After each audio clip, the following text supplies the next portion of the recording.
My story begins with a simple pond. A quiet place behind my house where I could sit, think, and watch the water move. It was not just water to me. It was peace. It was mine. But then, one day, the HOA decided they wanted to take it away from me. Can you imagine that?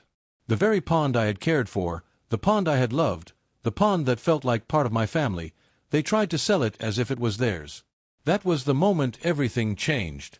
I still remember the letter that showed up in my mailbox. A plain white envelope, nothing special, but inside it was a message that hit me like a storm.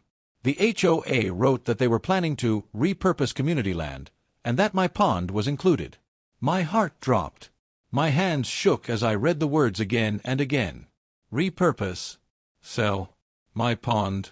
I felt anger rush through my veins. At first, I thought it had to be a mistake.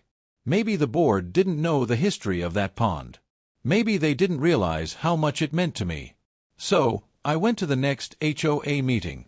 I walked into that room with hope in my chest, thinking I could talk to them, explain, and maybe they would listen. But oh, how wrong I was. The meeting was cold.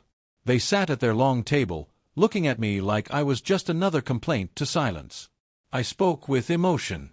I told them how I had cleaned that pond, how I had stopped kids from throwing trash in it, how I had watched birds and fish make it their home.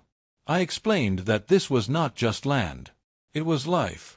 And do you know what they said to me? They said, "This pond is not yours. It belongs to the community. We can do what we want with it." That sentence burned in my chest like fire. Not mine. Not mine. For years, I had poured my soul into that pond. I had saved it from drying up one hot summer by carrying water from my own hose. I had built a little wooden bench by the side with my own hands. Every ripple in that water carried my memories. And now, they were trying to erase all of it. I left that meeting furious. I slammed my car door shut and sat there in silence, staring at the steering wheel, fighting back tears. They were powerful. They had rules. They had money. And me? I was just one man who loved his pond. But deep down, a voice whispered inside me, "Don't let them win." The next few weeks were war. I started receiving more letters. Some were notices. Some were fines. Can you believe it? They fined me for putting up a "no trespassing" sign near the pond. They claimed I was blocking community access. I couldn't believe the cruelty. It felt like they were punishing me for caring too much. At night, I couldn't sleep. I would sit on my porch and stare at that pond, wondering how long I would have it before they stole it away. But the more I thought, the more I knew I wasn't going to back down. I began gathering every document I had. Old maps, property surveys, even photographs from years ago that showed me working on that pond. I needed proof. Proof that my love for it was more than their cold paperwork. Then, one day I had a wild idea. What if I didn't just fight them? What if I turned the tables? What if I showed them that they couldn't bully me into silence? That thought grew stronger every single day. Because the truth is, I wasn't just defending water. I was defending memories, love, and my dignity. So, when the HOA announced they were going to sell parts of community property to raise funds, I saw my chance. They thought they had power. They thought they had control. But they didn't expect me to fight back with their own weapon, money.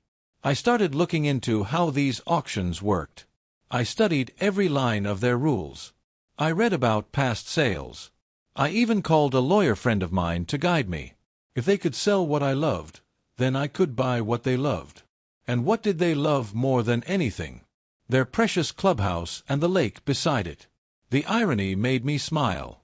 They wanted to take my pond, but I was about to take their pride. Every time I walked by their clubhouse, I could almost hear their laughter inside. It was where they held their fancy meetings, their parties, their celebrations. It was their symbol of control.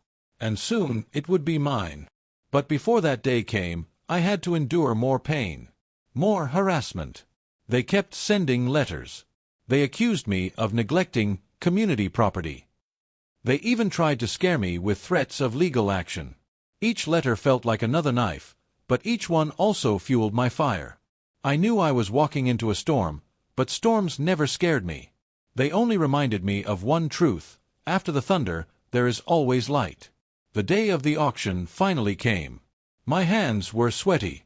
My heart raced like a drum. But my mind was clear. I was ready. As I walked into that room, I saw them, the board members, sitting in their usual proud manner, whispering to each other, probably thinking I was there to beg or complain again. They didn't know my plan.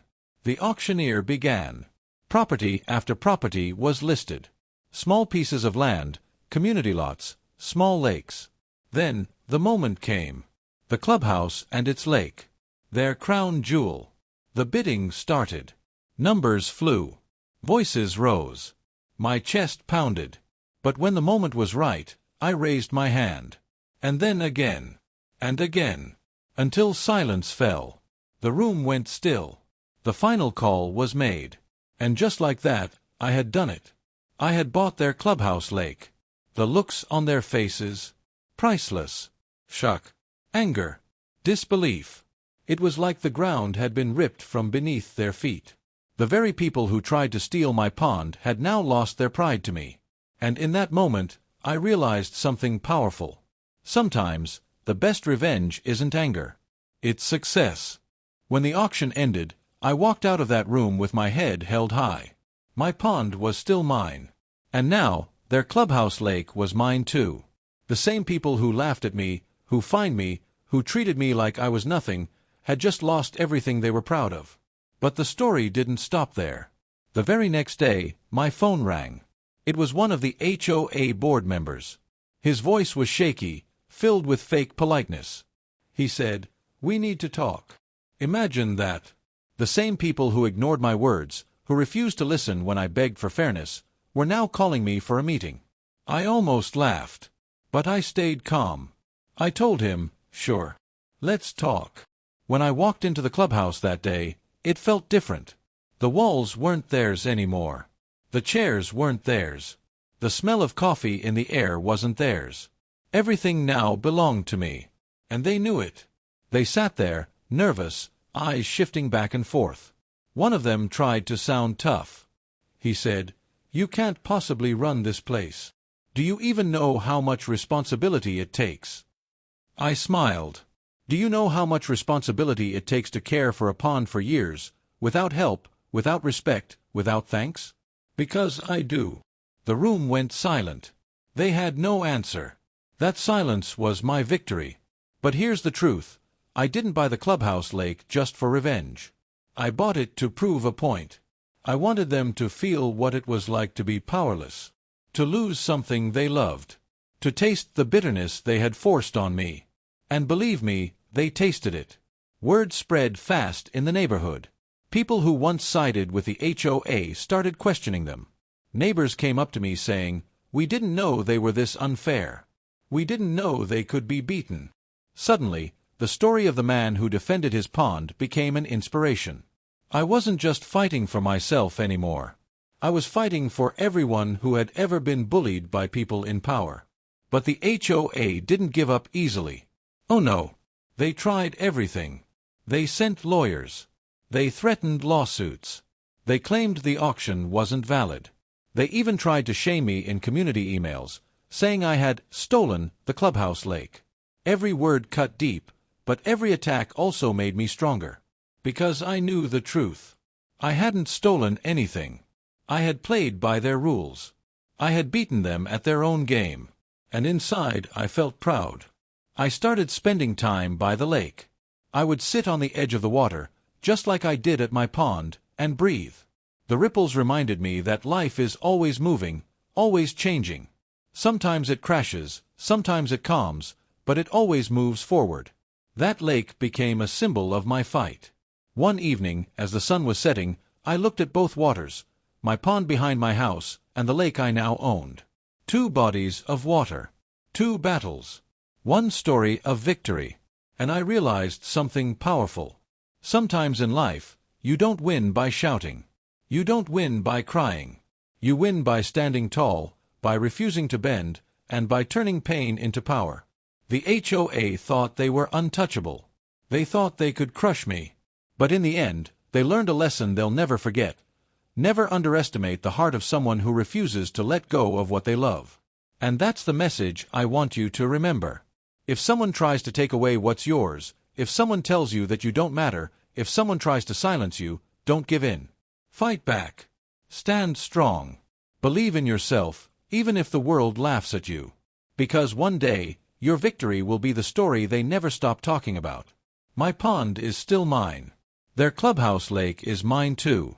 And my voice, louder than ever. So, the next time someone tells you that you can't win, tell them this story. Remind them that strength doesn't come from power, money, or titles. It comes from heart. And if you've ever been wronged by an HOA, a boss, a neighbor, or anyone who thought they could crush you, let this be your sign. You are stronger than you think. Never give up. Never let go. And never forget, even the smallest ripple can shake the biggest lake. If this story moved you, don't just keep it to yourself. Share it. Let others know that they too can stand up, fight back, and win. Because together, we are unstoppable.